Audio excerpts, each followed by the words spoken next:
হলো? এখনো বাথরুম থেকে বের হলে না? সেই কখন থেকে বাথরুমে ঢুকে বসে আছো? বাজার যাবে কখন? মাছ সবজি বাসি পচা হলে তবেই ওনার সময় হবে বাজারে যাওয়ার। হাড় মাস একদম ভাজা ভাজা করে ছাড়লো। এরপরই বলবে, তাড়াতাড়ি খেতে দাও, অফিসে দেরি হয়ে যাচ্ছে। এই কথাগুলো বলে শর্মী ওর পর খরাজকে।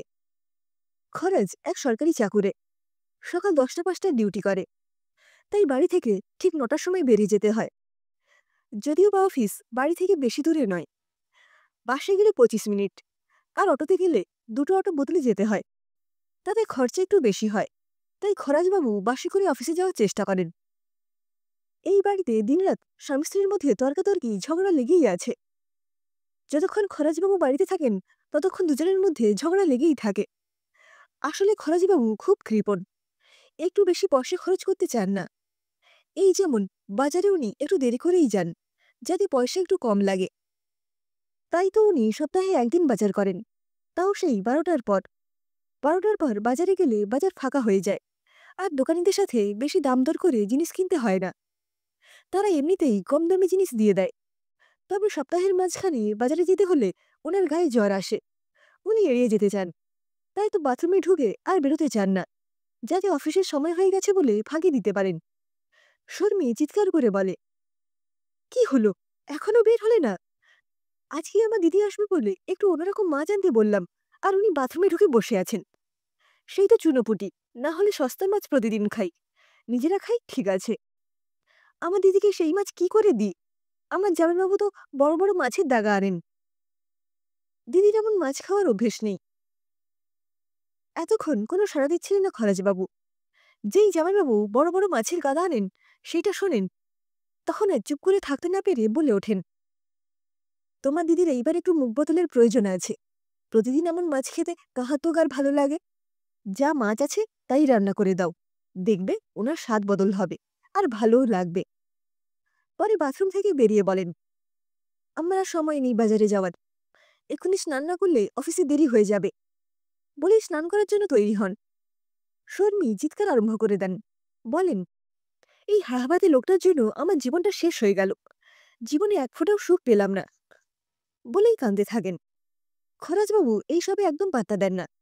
উনি জানেন এইসব দেখলে পয়সা খরচ হবে বেশি, তাই নিজের মতো স্নান করে অফিসের জন্য তৈরি হয়ে টেবিলে রাখা ভাত তরকারি নিজেই নিয়ে খেতে বসে যান। উনি জানেন এই সময় গিন্নির থেকে খেতে চাইলে কথা বাড়বে, তার থেকে চুপ থাকাই ভালো। এই তো সেদিন খরাজবাবু অফিস থেকে আসার সময় 25 গ্রাম মতো বাদাম ভাজা এনে শর্মীর হাতে দিয়ে বলেন, এই নাও গিন্নি, আর জমিয়ে মুড়ি মাখো তো বাদাম ভাজা দিয়ে। তা বলে সব বাদাম ভাজাটা আবার দিয়ে দিও না যেন, কালকের জন্য রেখে দিও। এমনিতেই এইটুকু বাদাম ভাজা দেখে শর্মীর মাথা গরম হয়ে গেছে। তার মধ্যে যখন শোনে কালকের জন্য রাখার কথা, তখন মাথা আরো গরম হয়ে যায়। তাই রাগ করে 4-6টা বাদাম এক বাটি মুড়িতে 4 ফোঁটা সর্ষের তেল দিয়ে মেখে ওনার সামনে দেন। সেইটা দেখে খরাজবাবু বলে, কই হে গিন্নি, তুমি মুড়ি তো দিলে, কিন্তু ম্যাগনিফাইং গ্লাসটা তো দিলে না, বাদাম খুঁজে খেতে হবে তো। আর যাই কোথায়, গরম তেলে জল পড়ার মতো অবস্থা হলো। শর্মী চিৎকার আরম্ভ করে দেয়, বলে, তা তুমি খুঁজে খুঁজেই খাও, এইটুকু বাদাম দুদিন ধরে খেলে তো এমনটাই হবে। তুমি তো একা খাবে না, তোমার ছেলে মেয়েও খাবে, সবাইকে দিতে গেলে তো এমনটাই হবে। চিৎকার চেঁচামেচি করে বাড়ি মাথায় করেন দুজন মিলে। ছেলে মেয়ে দুজনও ওই রকম ঝগড়া শুনে অতিষ্ঠ হয়ে যায়। তারা একবার মাকে বলে চুপ করো তো, একবার বাবাকে বলে চুপ করো, কিন্তু কেউই থামতে চায় না। এই কৃপণতা তবু মেনে নেওয়া যায়, কিন্তু নাক ডাকা সহ্য করা অসহনীয়। প্রতিদিন রাতে বিছানায় শরীরটা এড়িয়ে দিয়েই চোখে সারা রাজ্যের ঘুম চলে আসে খরাজবাবুর। এমন সুখনিদ্রা দেন যে পাশে শোয়া লোক কেন, পাশের ঘরে সবাই সেই নাক ডাকা শুনে অতিষ্ঠ হয়ে ওঠে। সেই নিয়েও চলে দুজনের মধ্যে বিবাদ। সেদিন উনি চিত হয়ে শুয়েই নাক ডাকা আরম্ভ করেন।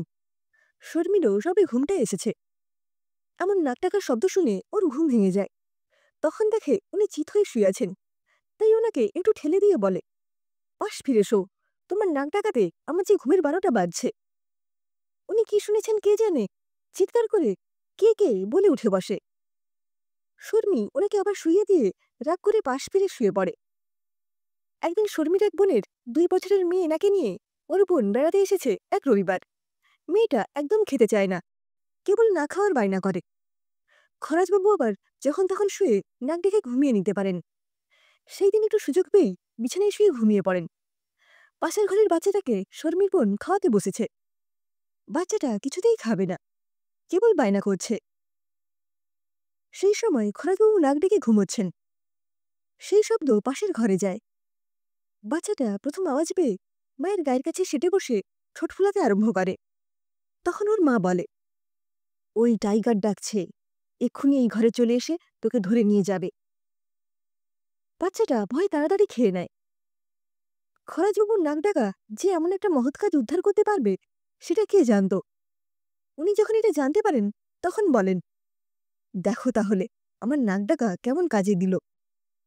মরণ, আমার বলে রাতে ঘুম হয় না, আর উনি এখন নিজের ঢাক নিজেই পেটাচ্ছেন। লেগে যায় দুজনের মধ্যে ঝগড়া।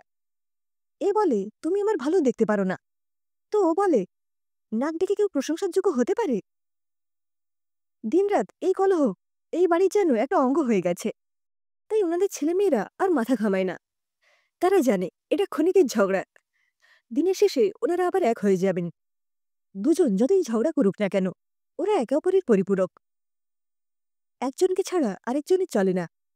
খরচবাবু অফিস থেকে একটু দেরি করে ফিরলে শর্মী যেমন অস্থির হয়ে পড়ে, তেমন আবার শর্মী কোথাও গেলে খরচবাবু দিশেহারা হয়ে পড়েন।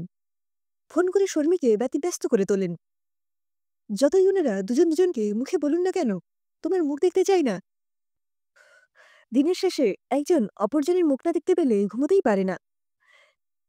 একজন আরেকজনকে না দেখতে পেলে শরীর মন ভালো যায় না। একেই বলে ভালোবাসা, এটাকেই বলে দাম্পত্য প্রেম। প্রতিটি সংসারের এই একই চিত্র।